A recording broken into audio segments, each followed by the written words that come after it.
Love Will Make You Disappear matapos ang kabilaang black screening sa Pilipinas. Kasama na nga po dyan ang pinag-usapan, talagang pinag-usapang black screening ng Kim Pao United, ha? Na ang nag-host ang iyong mga kaibigan dito sa Marisol Academy, kasama si Romel Placente, Rodel Fernando at yours truly, Kim Pao Team Abroad Official at iba pang Kim Pao fandom, lumipad agad pa Los Angeles sina Kim Chiu at Paolo Avellino.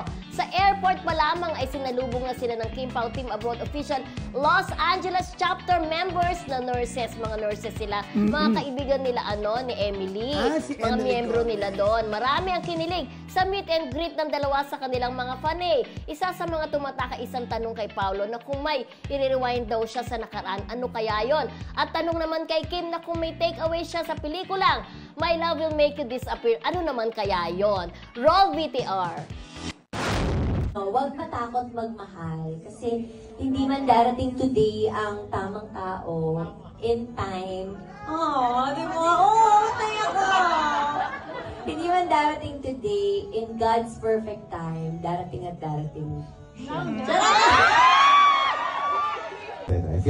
If you had a magic remote that would rewind, fast forward, or pause moments in your life, which would you use the most and why? You don't want the question? Well, Pause, fast forward, or rewind? I think we would always want to choose to rewind stuff and change parts of our experiences or our past where we made mistakes. Pero siguro rewind na lang, tapos rewind ko pagka labas ni Kim ng PBB tapos lilipat na kagad ako galing GMA para diretso. Grabe naman yun. O ano masasabi mo doon? Gusto ko paglabas daw niya ng PBB, dapat daw from GMA lumipat na si Paolo sa PBB, sa ABS.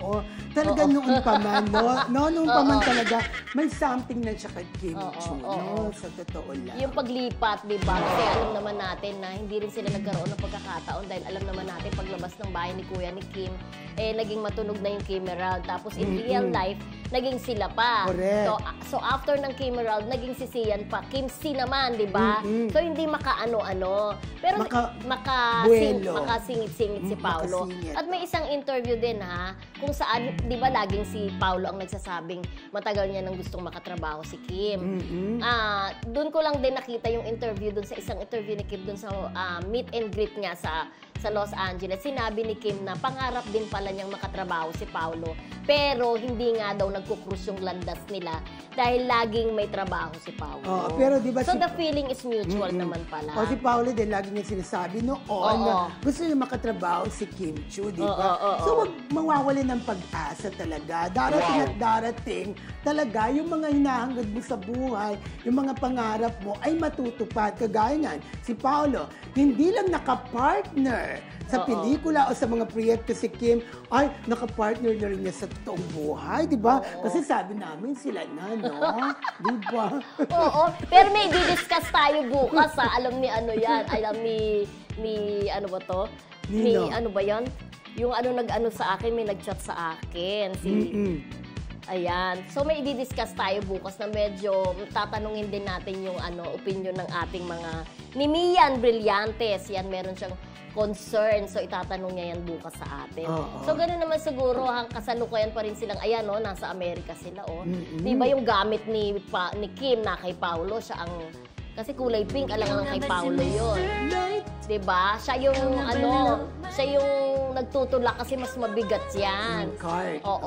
Yung, ayan, ang mga, sila Rosel. Nandiyan ba si Emily Gomez? Wala si Emily Gomez. Wala ka ba dun, friend? Yan ang mga angels ni Emily Gomez. Sila dun sa Team Abroad Official na laging masipag magpadala sa atin ng mga videos kapag ang Kim Pao ay nasa Los Angeles. Yung sinabi ni Kim Chiu na huwag matakot magmahal. Yun pala. Diba? Yun naman sabihin mo, huwag matakot magmahal. Huwag matakot magmahal talaga.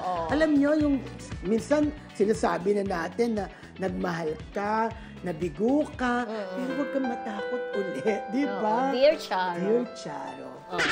Huwag kang matakot magmahal. Huwag po kayong matakot. minsan kasi, di ba, hindi mo maaano pag napaso ka, di ba? Minsan natatakot ka.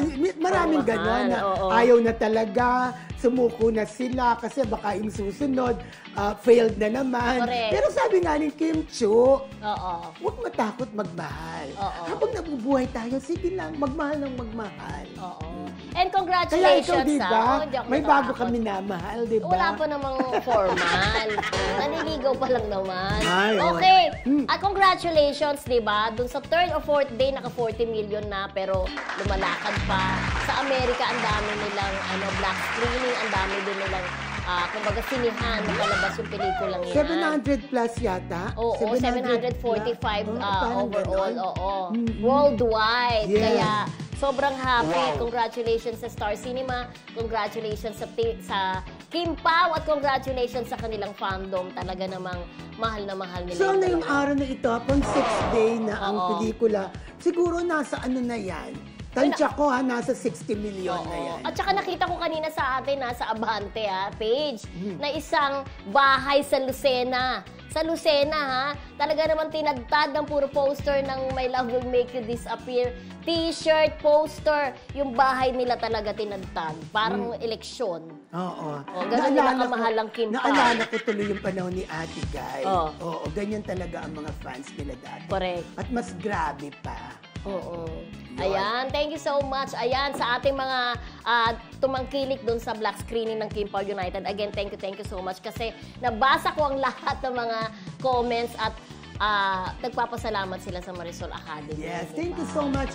And again, congratulations, Paolo Abilino and Kim Chiu sa napakatagumpay na pelikula Yes. ninyong My Love Will Make You Disappear. Okay. Okay.